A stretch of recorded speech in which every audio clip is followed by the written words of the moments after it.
There's this mental tool that's so powerful, it almost feels like cheating.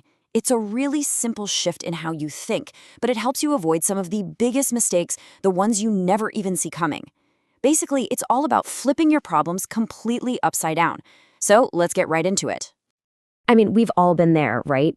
You're staring at some big goal, and the first question that pops into your head is, okay, how do I get there? We immediately try to map out this perfect straight line to success, thinking it's all about finding the right sequence of steps. Or maybe it's this one, an even bigger, kind of overwhelming question. And see, here's the problem. When we ask these huge, forward-looking questions, we usually just end up staring into this thick fog. There are a million possibilities, the path forward is a total mess, and that uncertainty, it can be absolutely paralyzing. But what if we're asking the wrong questions entirely? What if the real secret to moving forward isn't about finding the one right path, but about figuring out all the wrong paths and just avoiding them? And that right there brings us to the core idea we're going to talk about today. It's this art of solving problems by looking at them from the complete opposite direction. Okay, so the official name for this way of thinking is inversion. And it's one of those things that's so simple, it's beautiful, but it's also incredibly powerful for getting clear on what to do and, more importantly, what not to do. Just look at the difference this makes. The usual way we think is all about chasing success. But with inversion, you just flip it on its head. You ask yourself, what would absolutely guarantee I fail? And then you just don't do those things. It's a huge shift, right? You go from chasing some vague, far-off goal to actively dodging the landmines that are right in front of you. All right, let's make this a little more real. I've got a simple metaphor that I think will help. Okay, so just imagine this. You're walking along a mountain path, and your goal is to get to this beautiful overlook at the very end. Seems pretty simple, right? So here's the thing.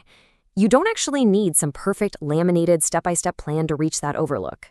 What you really need to do is just avoid the obvious stupid stuff. Don't step off the cliff. Don't wander off the path and get lost. Don't ignore the giant storm clouds rolling in. Your success, in this case, is almost entirely defined by the dumb things you don't do. And that's the key takeaway right there. Most of the good outcomes in our lives, just like on that mountain path, come from simply avoiding the big, catastrophic mistakes. It's not about some brilliant, genius-level strategy. It's about not falling off the cliff. And you know what? Life is a lot like that. Okay, that's a nice little story, but how does this actually work in real life with the big decisions we have to make every day? Well, let's take a look at how inversion applies to some of the most important parts of life. Let's start with your career. We all get caught up chasing this idea of the perfect job, but what if instead you ask the inverted question? What kind of job would absolutely suck the life out of me, crush my soul, or be a total waste of my talents? Once you identify and actively avoid those jobs, the good options suddenly become a lot easier to see. How about relationships? Asking, how do I meet the perfect person? That's kind of like playing the lottery. But the inverted question, what traits in a person or what patterns in a relationship would be an absolute disaster? Now that is a powerful filter. It helps you spot the red flags and steer clear of them from day one. Or what about personal growth? The goal to become wiser is so fuzzy, right? What does that even mean? But avoiding being foolish? Now that's something you can actually work on. You can literally list the habits that make people act foolishly, being impulsive, arrogant, refusing to listen to anyone, and you can make it your mission to cut those things out of your life. And of course, money. Asking, how do I get rich, can lead you to chase some pretty risky, speculative stuff. But flipping it, what are the classic ways people completely blow up their finances and go bankrupt?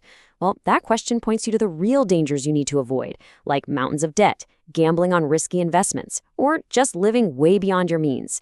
Fact is, avoiding financial ruin is the first, most important step to actually building any wealth. But look, this isn't just some clever little productivity hack. Inversion is really a doorway to a much deeper kind of wisdom about how to get through life. And here's the tough pill to swallow that this way of thinking reveals. A lot of our biggest disasters in life, they aren't just bad luck, they're self-inflicted. They come from our own carelessness, our own impulses, things we just assume without ever questioning them. Inversion is like a mirror that shows us these patterns before they blow up in our face. And this brings us to one of the biggest benefits of all, and that's humility. Seriously, inversion forces you to hit the pause button and just admit, hey, I have blind spots. It teaches you that real wisdom isn't about having these lightning bolts of genius. It's about being consistently, simply careful. Okay, so how do we actually do this? How do we make inversion a real daily habit? Let's break it down into a simple, practical toolkit that you can literally start using today. All right, here are 6 practical steps to get you started. Number 1, always be asking yourself, what am I missing here? What am I overlooking? You have to actively hunt for your own blind spots. 2, study failure. Seriously, you will learn so much more from one epic fail, yours or someone else's, than from a dozen success stories. 3, before you jump into anything new, take 5 minutes and just list all the ways it could go horribly wrong. Then make a plan to avoid those things. 4, focus on subtraction, not addition. Ask what you can stop doing that's getting in your way. 5, slow down. When you feel rushed, that is a giant red flag. Rushing is the mortal enemy of clear thinking. And finally, number 6, start small. Please don't try to invert your entire life by tomorrow morning. Just ask, what's one thing that would absolutely ruin my day? And then just don't do that thing. And I really want to make this clear. This is not pessimism. This is not about being a downer and expecting everything to fail.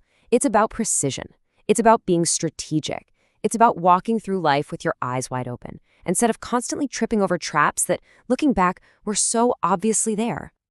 You know, when you really start to practice this, something amazing happens. Your life just gets quieter, cleaner.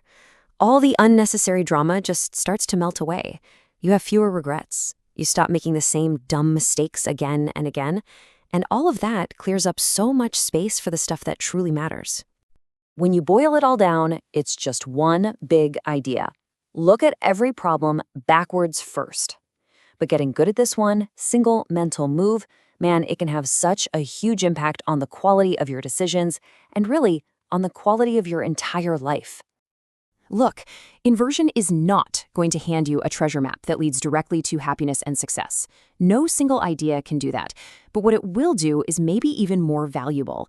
It acts like a guardrail on the highway of life. It protects you from the stupid mistakes, the unforced errors, the self-inflicted wounds that completely wreck so many people's lives.